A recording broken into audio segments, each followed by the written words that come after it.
الحمد لله نحمده ونستعينه ونستغفره ونتوب إليه ونعوذ بالله من شرور أنفسنا ومن سيئات أعمالنا من يهد الله فلا مضل له ومن يضلل فلا هادي له ونشهد أن لا إله إلا الله وحده لا شريك له ونشهد أن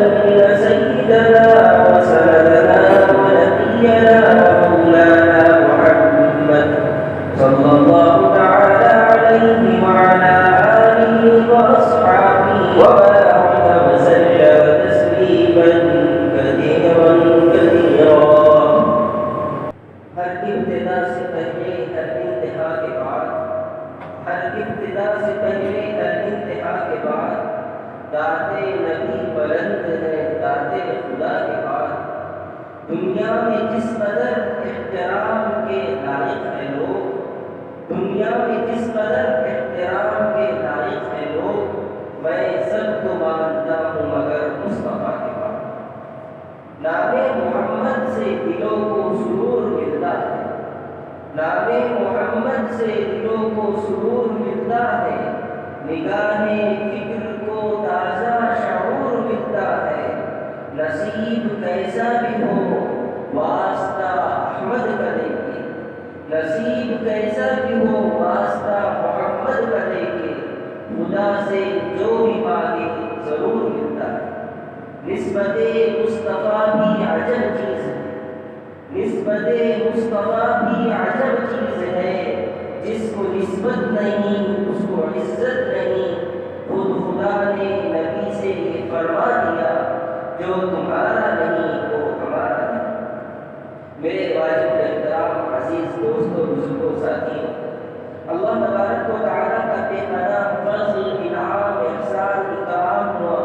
کہ اللہ تبارک و تعالیٰ نے ہمیں دین کی نسبت پر دین کی بات کے سننے کی نسبت پر اس مجلس میں جمع فرمایا ہے ہم جو ہے یہ بات سنتے رہتے ہیں لیکن ہمیں اس کا استحضار کرنا چاہیے کہ یہ اللہ کا کتنا بڑا فضل کتنا بڑا انعام کتنا بڑا اکرام کتنا بڑا احسان ہے کہ دنیا میں کئی سارے لوگ آباد ہیں ان آباد لوگوں میں اللہ تبارک و تعالیٰ نے ہمیں حضرت نبی کریم صلی اللہ علیہ وسلم کی امت میں پیدا فرمایا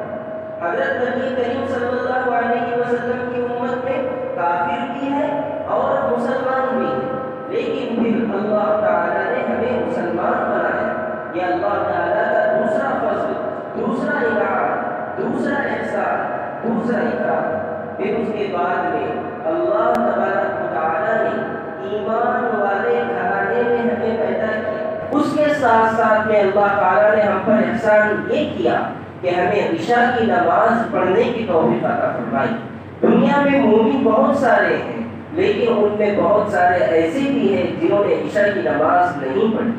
اس کے ساتھ میں اللہ نے ہم پر احسان یہ کیا کہ عشاء کے بعد عشاء کی سنتیں بدر واجب کے ساتھ ہمیں اس مجلس میں دین کی نسبت پر بیٹھنے کی توفیق عطا فرمائی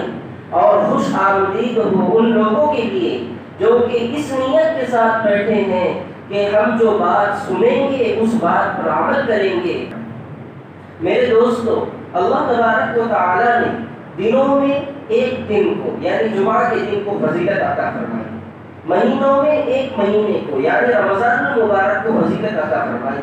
جس طرح دن جمعہ کے دن سے پہلے جمعرات کا جو دن ہوتا ہے وہ بھی اتنا ہی باعزت ہے جتنا کہ جمعہ کا دن ہے اسی طرح یہ رمضان کا مہینہ آنے والا ہے رمضان کا مہینہ یہ اللہ کا مہینہ ہے اس سے پہلے ایک مہینہ آ رہا ہے شعبان کا جس میں ہم ابھی ہیں یہ رمضان کا مہینہ بھی اتنا ہی معزز اتنا ہی قابل احترام ہے جتنا کہ رمضان کا مہینہ قابل احترام ہے حضرت نبی کریم صلی اللہ علیہ وسلم شعبان ہی نہیں بلکہ رجب سے یہ دعا فرمایا کرتے تھے اللہم بارک لنا فی رجب و شعبان وبلغنا رمضان اے اللہ ہمیں رجب میں اور شعبان میں برکتیں نصیب فرما اور ہمیں رمضان تک پہنچا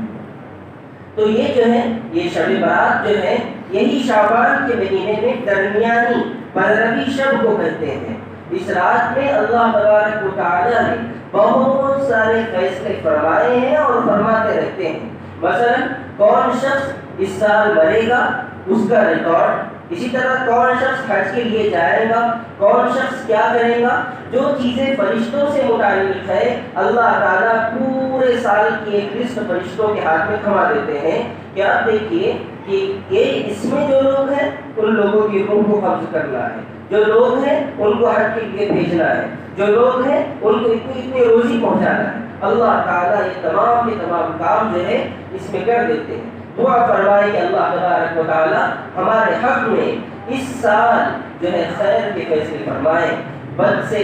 شر سے ہماری حفاظت فرمائے، اس لیے کہ جو شر سے بچا لیا گیا وہ کامیاب ہو گیا۔ قرآن کریم میں اللہ تبارک و تعالیٰ فرماتے ہیں فَمَنْ زُحْزِحَ عَنِ النَّارِ وَأُدْخِلَ الْجَنَّةَ فَقَدْ فَازَ، جو جہنم سے بچا لیا گیا اور جنت میں داخل کر دیا گیا وہی کامیاب ہے، وہی کامران ہے، وہی فلاح یاب ہے۔ اس کی 5 انگلیاں نہیں بلکہ 10 کے 10 انگلیاں گھی میں ہیں۔ لیکن جو آدمی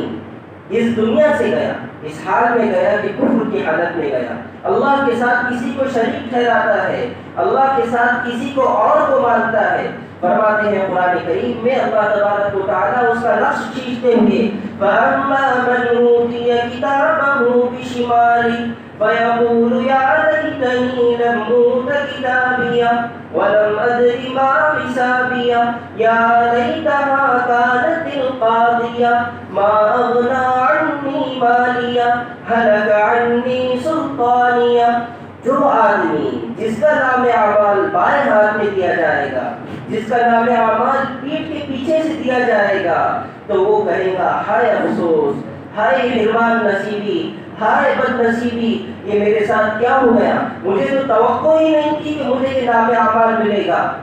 یہ وہ آدمی کہے گا جو کہ کفر کی حالت میں اس دنیا سے گیا۔ جو آدمی ایمان کی حالت میں اس دنیا سے گیا ہے اس کے متعلق بھی فرماتے ہیں وَأَمَّا مَنْ أُوتِيَ كِتَابَهُ بِيَمِينِهِ فَيَقُولُ هَاؤُمُ اقْرَءُوا كِتَابِيَهْ إِنِّي ظَنَنْتُ أَنِّي مُلَاقٍ حِسَابِيَهْ فَهُوَ فِي عِيشَةٍ رَاضِيَةٍ۔ وہ آدمی جس کا نام اعمال دائیں ہاتھ میں دیا گیا اس کی 5 انگلیاں نہیں بلکہ 10 کے 10 انگلیاں گھی میں ہوگی، اور وہ اپنے تمام رشتے دار جتنے قریبی جتنے دوست جتنے احباب ہوں گے سب کے پاس نام اعمال لے کر جائے گا، کہے گا دیکھو دیکھو میرا نام اعمال سیدھے ہاتھ میں دیا گیا، سیدھے ہاتھ میں دیا گیا، اس کے لیے جنت کے فیصلے ہو چکے ہوں گے۔ اور وہ آدمی جس کے نام اعمال بائیں ہاتھ میں دیا گیا اس کے متعلق اللہ تعالیٰ فرماتے ہیں خُذُوهُ فَغُلُّوهُ ثُمَّ الْجَحِيمَ صَلُّوهُ ثُمَّ فِي سِلْسِلَةٍ ذَرْعُهَا 70 ذِرَاعًا فَاسْلُكُوهُ۔ وہ آدمی جس کا نام اعمال بائیں ہاتھ میں دیا گیا جو اس دنیا سے کفر کی حالت میں اٹھا، اسے جو ہے اسے توق پہنا دو، اس کے پیر میں زنجیریں ڈال دو، اور فرشتوں سے کہا جائے گا اسے گھسیٹتے ہوئے جہنم کی طرف لے جاؤ، اور پھر اسے جو ہے ایسے سلیوں سے باندھ دو جو کہ 70 ہاتھ کے برابر ہوں گے۔ قرآن کریم میں اللہ تبارک و تعالیٰ نے جہنمیوں کا نقشہ کھینچتے ہوئے فرمایا کُلَّمَا نَضِجَتْ جُلُودُهُمْ بَدَّلْنَاهُمْ جُلُودًا غَيْرَهَا لِيَذُوقُوا الْعَذَابَ۔ جہنمی ان کو جہنم میں ڈالا جائے گا، جہنم میں ڈالنے سے دھوم نہیں کیا جائے گا۔ آپ کو معلوم ہے کہ جہنم کی آگ اس دنیا سے 70 گنا زیادہ ہے۔ جہنم کی آگ پہلے جو ہے اس طرح کی جیسے ہماری آگ ہے، پھر اس کو دھویا گیا تو پھر وہ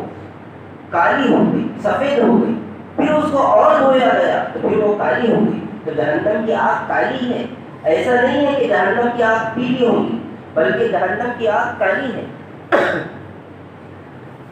حضرت نبی کریم صلی اللہ علیہ وسلم نے ارشاد فرمایا جہنمی جو ہوں گے اس کی ایک ڈاڑھ، جہنمی جو ہے نا جہنمی اس کی ایک ڈاڑھ، ہماری ڈاڑھ کتنی ہوتی ہے اتنی سی، جہنمی کی ڈاڑھ احد پہاڑ کے برابر ہوگی، اتنی بڑی ڈاڑھ ہوگی، اور اس کی کمر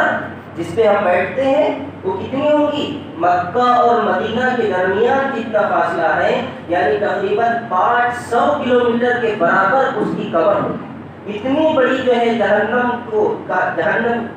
کے جسم کو کر دیا جائے گا۔ اللہ تبارک و تعالی ہر آن ہر پل ہماری جہنم سے حفاظت فرمائے، جنت الفردوس میں داخلہ نصیب فرمائے، اور مرنے کے بعد ہمیں اعلیٰ علیین میں جگہ نصیب فرمائے،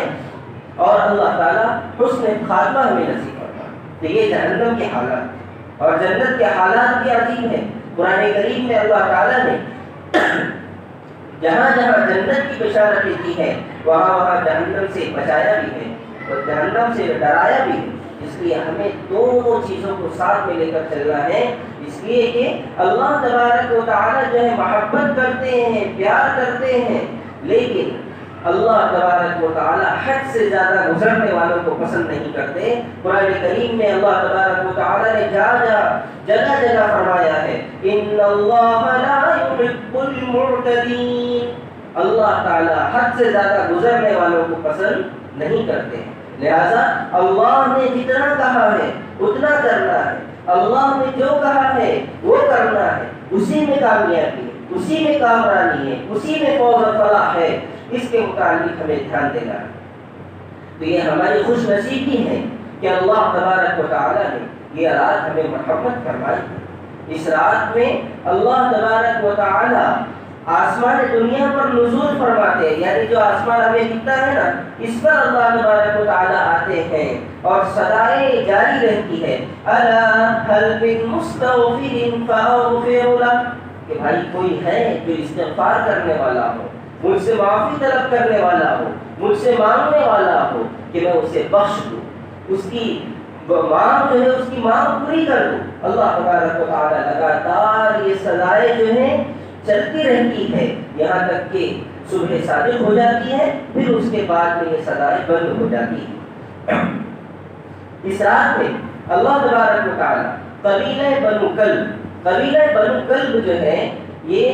ایک بستی تھی، ایک قبیلہ تھا۔ یہاں کے لوگ جو ہیں بہت زیادہ بکریاں پالتے تھے، بہت زیادہ مینڈے پالتے تھے۔ تو اللہ کے نبی علیہ السلام نے ان کی مثال دیتے ہوئے کہا کہ قبیلہ بنو کلب کی بکریوں کے مالک، ان کے ڈنبوں کے مالک اللہ تبارک و تعالیٰ اس امت کے لوگوں کی آج بخشش اور مغفرت کر دیتے ہیں۔ یہ اللہ تبارک و تعالیٰ کا بہت بڑا انعام ہے، بہت بڑا احسان ہے۔ اس لیے کہ رمضان مبارک جو مہینہ ہے یہ اللہ کے یہاں پہلا مہینہ ہے۔ پہلا مہینہ اللہ کے یہاں رمضان المبارک، یہاں سے اللہ کے یہاں نیا سال شروع ہوتا ہے، اور آخری سال جو ہے وہ شعبان کا۔ اب اللہ تبارک و تعالی ہمیں اللہ کے احسانات، اس کے انعامات دیکھیے کہ یہ مہینہ ختم ہونے سے پہلے ہی 15 دن پہلے ہی اللہ تعالیٰ یہ چاہتے ہیں کہ میرے بندے گناہوں سے پاک ہو جائے، تاکہ ان کا نیا سال صاف صفائی کے ساتھ، پاکی کے ساتھ، صفائی کے ساتھ، گناہوں سے بچتے ہوئے اللہ کی اطاعت میں اللہ کو راضی کرتے ہوئے شروع ہو۔ یہ اللہ تعالیٰ ہی کا احسان انعام ہے کہ اس نے یہ سال کے آخر میں جو ہے ہمیں ایک ایسی رات عنایت فرمائی ہے کہ اس رات میں اللہ تبارک و تعالیٰ اپنے بندوں کو معاف کر دیتے ہیں۔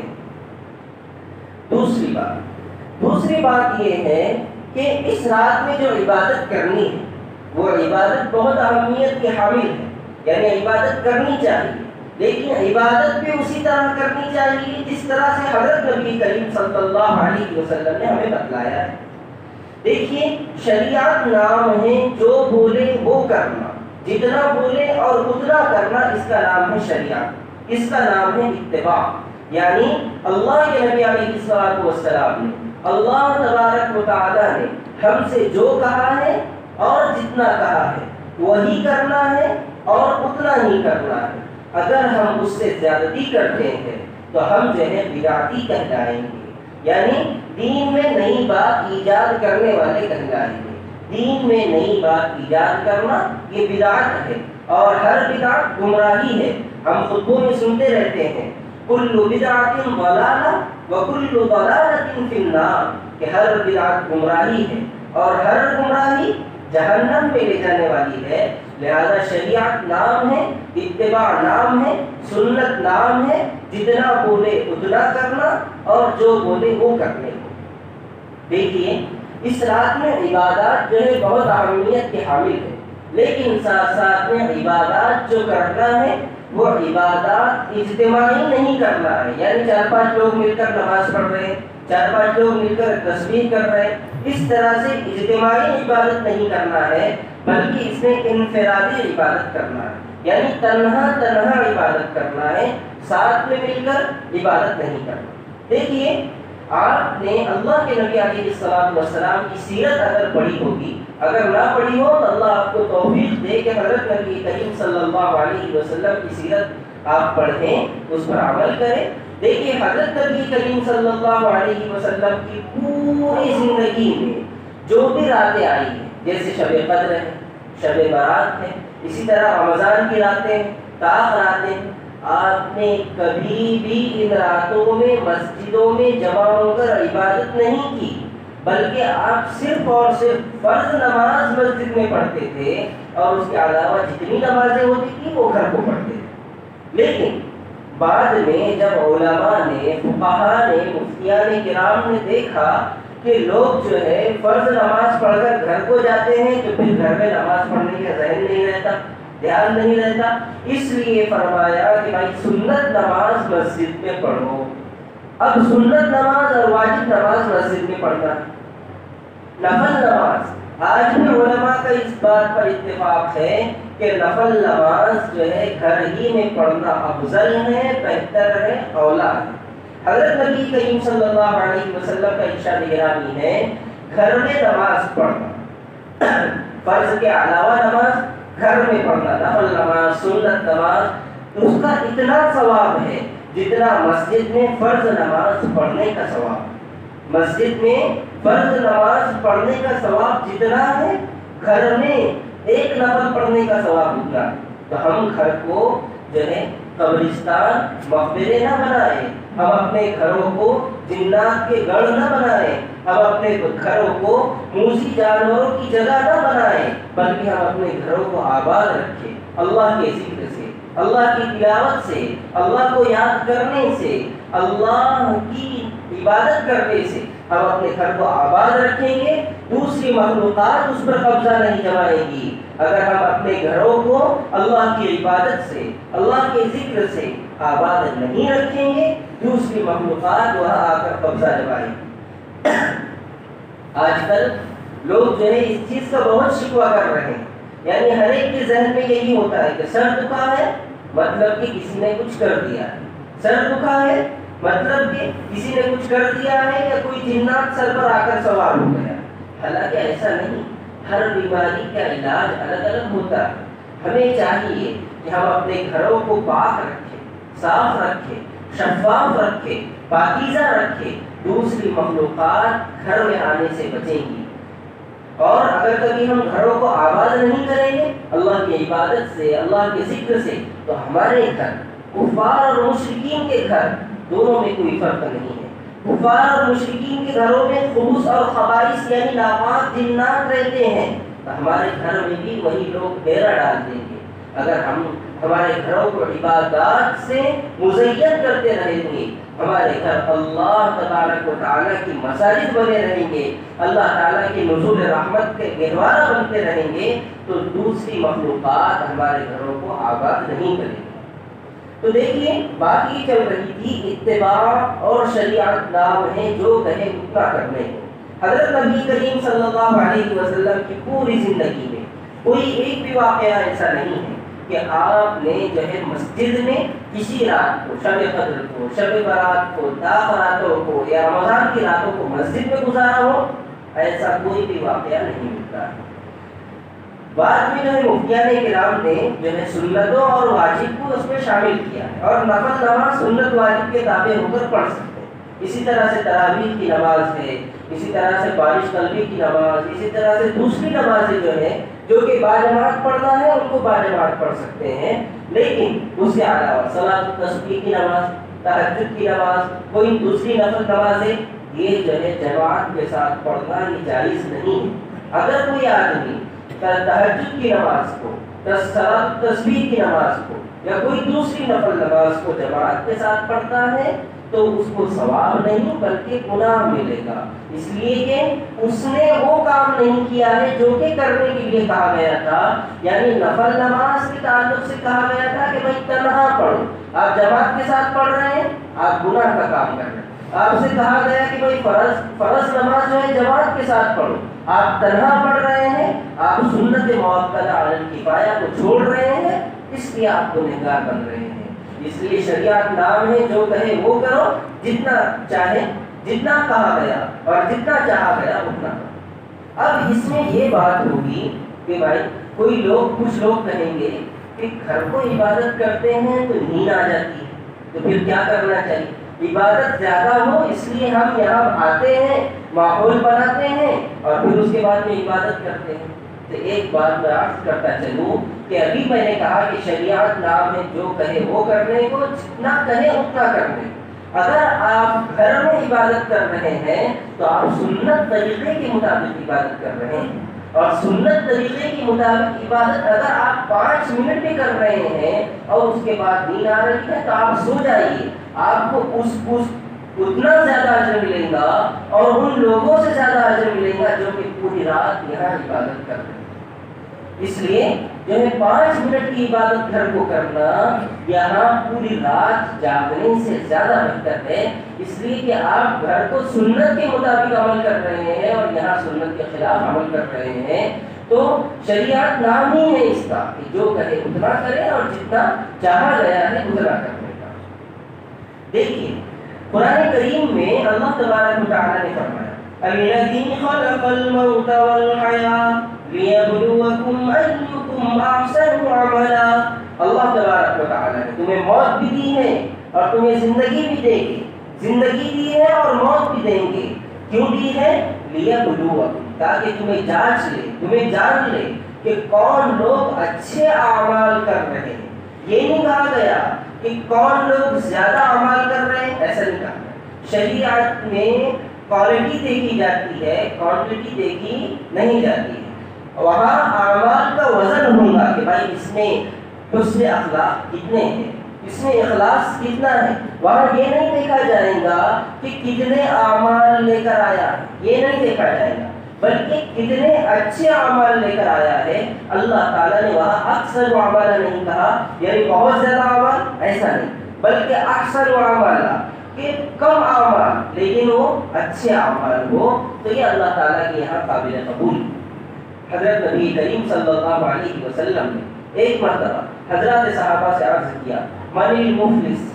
مفلس کون ہے، یعنی کہ نادار کون ہے، یعنی فقیر کون ہے۔ حضرات صحابہ نے عرض کیا اللہ کے نبی من لا دینار لہ ولا درہم، جس کے پاس پیسے نہ ہو، جس کے پاس سامان نہ ہو، جس کے پاس رہنے کے لیے مکان نہ ہو، وہ ہمارے نزدیک فقیر ہے، مفلس ہے، نادار ہے۔ آپ نے فرمایا ایسا نہیں، المفلس فی امتی، میری امت کا مفلس وہ ہے جو قیامت کے دن آئے گا، لیکن کس طرح؟ ضرب ھذا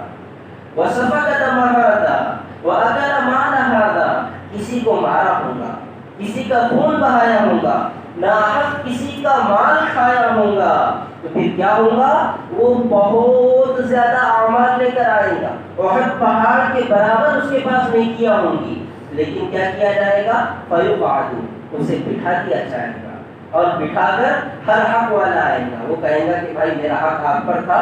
آپ مجھے نیکیاں دے دو، اتنے نیکیاں اس پر ٹرانسفر کر دیے جائیں گے۔ اب یہ ٹرانسفر کرنا، اس کو سمجھنا ہمارے لیے اتنا ہی آسان ہے جس طرح کہ ہم پہلے سمجھتے تھے کہ پیسے جو ہے ہاتھ میں ہی دینا پڑیں گے جب بھی پیسے آئیں گے، ویسا نہیں آئیں گے۔ لیکن آج کل جو ہے ہم یہ سمجھ گئے ہیں کہ بھائی گوگل پے، فون پے، امیزون پے، یہ جتنے پے ہیں ان کے ذریعے سے پیسے ادھر سے ادھر ٹرانسفر کیے جا سکتے ہیں، تو ایسے ہی اعمال جو ہے ادھر سے ادھر ٹرانسفر کیے جا سکتے ہیں۔ جتنی زیادہ ٹیکنالوجی بڑھے گی اتنی زیادہ جو ہے ایمان کو، دین کو سمجھنے میں ہمارے لیے آسانی ہوگی۔ یہاں ایک بات یاد آئی، حکیم الامت مجدد الملت حضرت مولانا اشرف علی تھانوی رحمۃ اللہ علیہ فرمایا کرتے تھے کہ پہلے لوگوں کو دین کو سمجھنا مشکل ہوتا تھا، لیکن جیسے جیسی ٹیکنالوجی بڑھتی جا رہی ہے ویسے ویسے دین کو سمجھنا آسان ہوتا جا رہا. اس کی ایک مثال لے لیجیے. پہلے زمانے میں یہ کہا جاتا تھا کہ اعمال کو تولا جائے گا، اعمال کو تولا جائے گا. پہلے زمانے میں یہ کہا جاتا تھا تو لوگ کہتے تھے کہ بھائی اعمال ایک ایسی چیز ہے جو کہ ہاتھ میں نہیں آتے، جو دکھتے نہیں، جو سمجھ میں نہیں آتے، لیکن اس کو تولا کیسے جائے گا. لیکن جیسے ہی یہ ٹیکنالوجی آئی کہ بھائی موسمیات والے موسم کو تولتے ہیں کہ بھائی آج کتنی ڈگری سردی تھی، کتنی ڈگری گرمی تھی، تو سمجھ میں آ گیا کہ بھائی سردی اور گرمی کوئی ہاتھ میں آنے والی چیز نہیں ہے، کوئی ترازو میں رکھ کر تولے جانے والی چیز نہیں ہے، لیکن پھر بھی اس کو کیا کرتے ہیں، اس کے ڈگری کے حساب سے تول لیتے ہیں. آسان سی مثال کہ بخار ہوتا ہے ہمیں تو ڈاکٹر جو ہے تھرمامیٹر کے ذریعے سے ہمیں چیک کر لیتے ہیں کہ بھائی کتنی ڈگری بخار ہے. تو دیکھیے اعمال کا تولنا آسان، اللہ تعالیٰ تولیں گے. اللہ تعالیٰ یہ جتنی ٹیکنالوجیاں وجود میں آئیں گی ان تمام سے پہلے ہی مطلع ہیں، لیکن لوگوں کو سمجھانے کے لیے اب یہ ٹیکنالوجیوں نے آسانیاں کر دی ہیں. اسی لیے قرآن کریم میں اللہ تبارک و تعالیٰ نے مومنین کی یہ شان بیان کی، الذین یؤمنون بالغیب ویقیمون الصلاة ومما رزقناہم ينفقون. وہ لوگ جو ایمان لاتے ہیں، ایمان دیکھ کر نہیں لاتے کہ یہ چیزیں ہمارے کو ملیں گی، جنت ملیں گی، دوزخ ملیں گی، نہیں، بلکہ غیب پر، اندیکھی چیزوں پر ایمان لاتے ہیں. تو یہی لوگ ایمان والے ہیں، یہی لوگ تقوی والے ہیں، یہی لوگ سچے ہیں، یہی لوگ ایماندار ہیں. اللہ تبارک و تعالیٰ نے یہ بات جو ہے بیان فرمائی.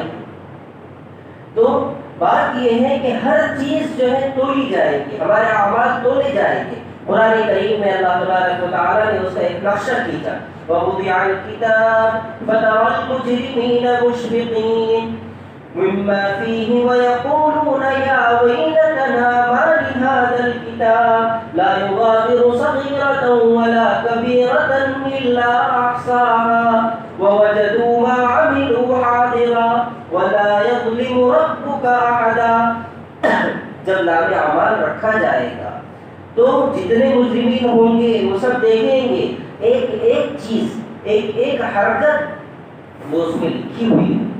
وہ نام اعمال بتا رہے ہوں گے کہ یہ چیزیں کی ہیں. وہ آدمی کہے گا کہ یہ کتاب کو کیا ہو گیا، ایک چھوٹی سی حرکت کہ میں نے آنکھ ہلایا تھا وہ بھی لکھا ہوا ہے، میں نے سر ہلایا تھا وہ بھی لکھا ہوا ہے، میں نے کلگیوں سے بات کی تھی وہ بھی لکھا ہوا ہے، میں نے اشارے سے کسی کو بتایا تھا وہ بھی لکھا ہوا ہے، میں نے اشارے سے کسی کو چڑھایا تھا وہ بھی لکھا ہوا ہے، میں نے آنکھ سے کسی کو چڑھایا تھا وہ بھی لکھا ہوا. ہر چیز لکھی ہوئی پائیں گے. اللہ تبارک و تعالیٰ فرمائیں گے اقرأ کتابک کفی بنفسک اليوم علیک حسیبا. اپنا نام اعمال خود پڑھ لو،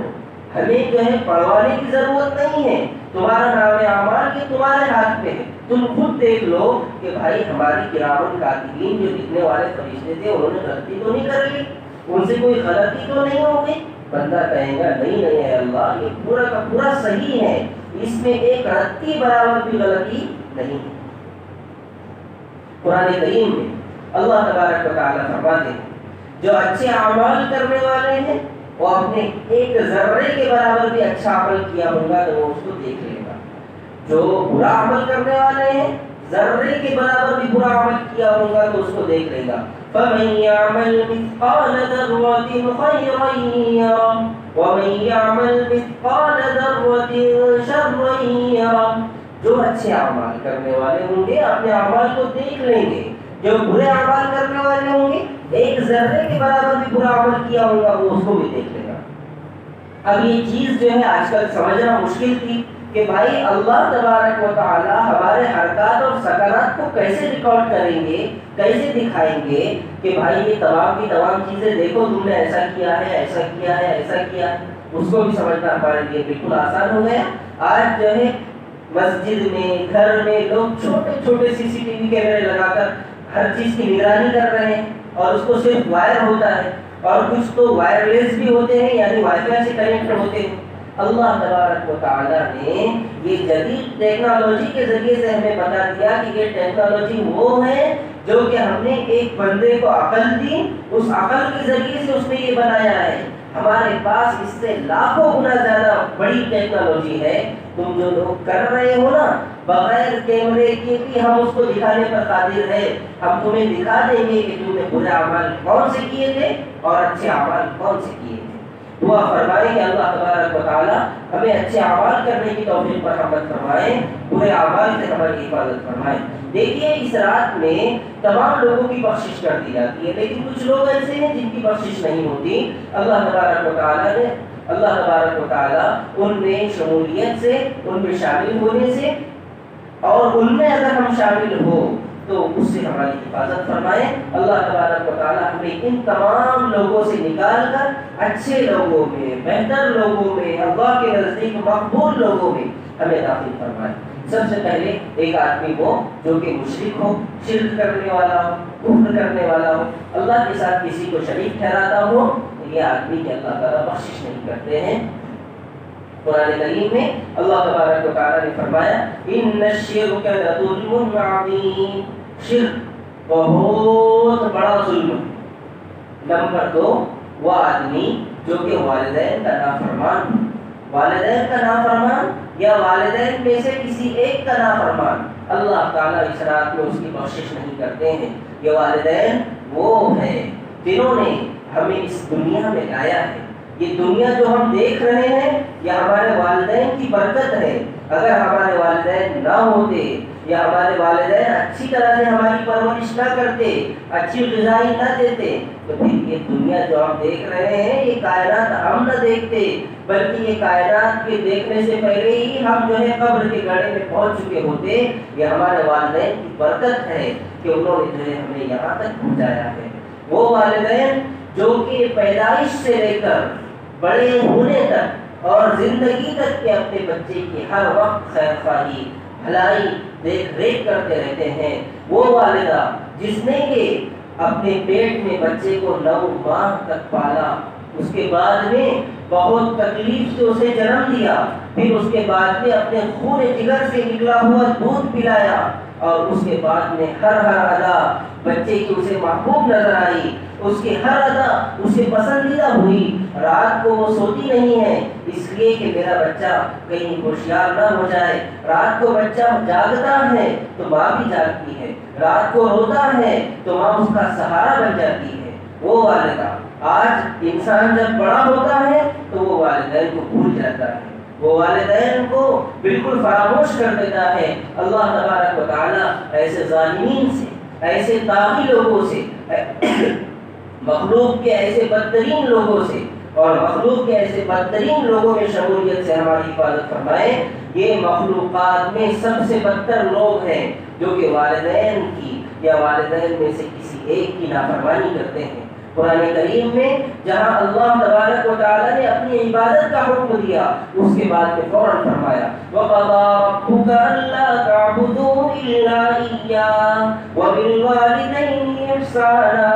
إِمَّا يَبْلُغَنَّ عِندَكَ الْكِبَرَ أَحَدُهُمَا أَوْ كِلَاهُمَا فَلَا تَقُل لَّهُمَا أُفٍّ وَلَا تَنْهَرْهُمَا وَقُل لَّهُمَا قَوْلًا كَرِيمًا۔ آپ کے رب نے یہ فیصلہ کر دیا ہے کہ عبادت ہو تو صرف اس کی ہو، اس کے علاوہ کسی کی عبادت نہ ہو، اور والدین کے ساتھ بھلا برتاؤ کرو، اچھا برتاؤ کرو، اور جب وہ بڑھاپے کو پہنچ جائے یا ان میں سے کوئی ایک بڑھاپے کو پہنچ جائے اور ان کی یہ حالت ہو جائے کہ وہ ایک بات کو بار بار پوچھنے لگے، تو انہیں جھڑک کر کبھی بات مت کہہ دینا، انہیں اف تک یعنی یہ ایسی بات کیوں پوچھ رہے، ایسا مت کہہ دینا، اس لیے کہ یہ آپ کے والدین ہیں۔ اس وقت جب آپ کو کچھ سمجھتا نہیں تھا، آپ جو ہے بار بار پوچھتے تھے ابا یہ کیا ہے، ابا کہتے تھے یہ کوا ہے، پھر تھوڑی دیر نہیں گئی آپ کی یادداشت کمزور ہونے کی وجہ سے آپ دوبارہ سے پوچھتے تھے ابا یہ کیا ہے، ابا آپ کو بتلاتے تھے کہ یہ کوا ہے۔ تو میرے دوستو، والدین کی اطاعت، والدین کی فرما برداری یہ انتہائی ضروری ہے۔ اللہ کی عبادت کے بعد، اللہ کی فرما برداری کے بعد نماز کے بعد سب سے بڑا درجہ والدین کے ساتھ حسن سلوک کرنا۔ قرآن کریم میں اللہ تعالیٰ نے فرمایا وَوَصَّيْنَا الْإِنسَانَ بِوَالِدَيْهِ إِحْسَانًا وَوَصَّيْنَا الْإِنسَانَ بِوَالِدَيْهِ حُسْنًا وَوَصَّيْنَا الْإِنسَانَ بِوَالِدَيْهِ۔ کئی مقامات پر کئی جگہ اللہ تعالیٰ نے والدین کے ساتھ حسن سلوک کی ہمیں تاکید فرمائی۔ نمبر 3، وہ آدمی جو ناحق رشتے ناطے توڑنے والا ہو، یعنی کہ کوئی اس سے بات کرے اور پھر وہ بات کا جواب نہ دے، کوئی اس سے بات کرے اور وہ رشتے ناطے توڑے، ایسے شخص پر بھی اللہ تعالیٰ نظر رحمت نہیں فرماتے ہیں۔ یہ شخص ملعون ہے، اللہ کے یہاں اس کی کوئی قدر نہیں ہوتی ہے، اس لیے کہ یہ رشتے اللہ تبارک و تعالیٰ کی کوکھ سے نکلے ہوئے ہیں۔ فرماتے ہیں حدیث میں ہے الرحم قطعۃ من الرحمن، کہ یہ رشتے ناطے جو ہیں یہ اللہ تبارک و تعالیٰ کا ایک ٹکڑا ہے۔ جب رشتے ناطوں کو اللہ نے پیدا کیا تو یہ رشتے ناطے ایک شکل میں اللہ کے پاس گئے اور کہنے لگے اے اللہ لوگ مجھے توڑیں گے۔ اللہ تبارک و تعالیٰ نے فرمایا کہ تو مجھ سے ہے اور میں تجھ سے ہوں، من وصلکی وصلتہ ومن قطعکی بددتہ، کہ جو کوئی تجھے توڑے گا میں اسے توڑ دوں گا، اور جو تجھے جو ہے بنائے رکھے گا جوڑے رکھے گا میں بھی اس کے ساتھ جڑا رکھوں گا۔ تو یہ رشتے ناطے ہیں۔ اللہ تبارک و تعالیٰ اس طرح کی قطع رحمی سے، رشتے ناطوں کو توڑنے سے ہماری حفاظت فرمائے۔ اسی طرح سے جس کے دل میں کینہ ہو، حسد ہو، بغض ہو، ایسے آدمی کی بھی اللہ تعالیٰ بخشش نہیں فرماتے ہیں۔ میرے دوستو، اللہ تبارک و تعالیٰ نے ہر ایک کو اپنے مقدر کے بقدر رزق دیا ہے، ہر ایک کو اپنے مقدر کے بقدر رزق دیا ہے، شرافت دی ہے، عزت دی ہے، کرامت دی ہے۔ اسے جو بھی ملا ہے وہ اللہ تعالیٰ کی تقدیر سے، آپ کا اس میں کوئی بھی دخل نہیں۔ اگر کوئی کسی کی تعلق سے کینہ رکھتا ہے،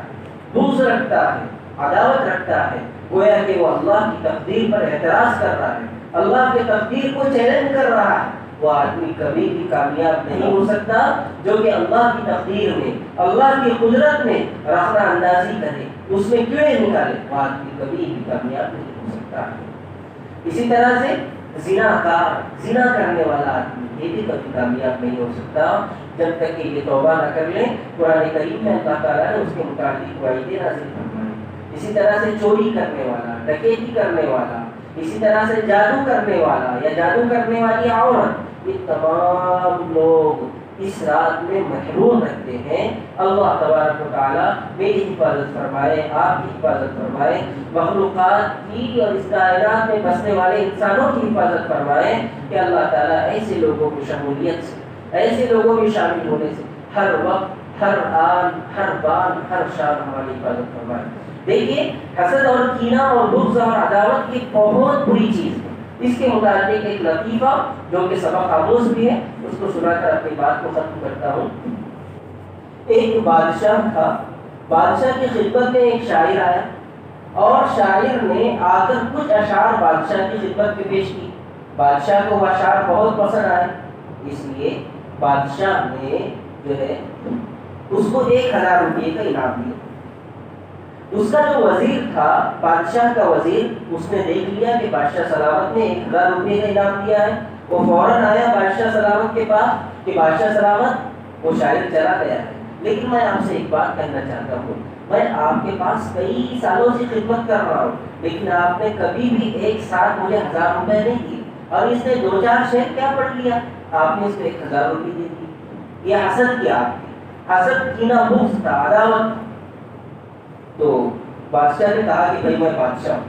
میں واپس رقم نہیں لے سکتا، آپ ایک کام کرو، آپ کوئی بہانے سے وہ پیسے واپس لے لو۔ اس نے شاعر کو بلایا، وہ شاعر ادھر، یہ 1000 روپے ایسے نہیں مل جائیں گے، بلکہ اس کے لیے تم کو میرے ایک سوال کا جواب دینا پڑے گا۔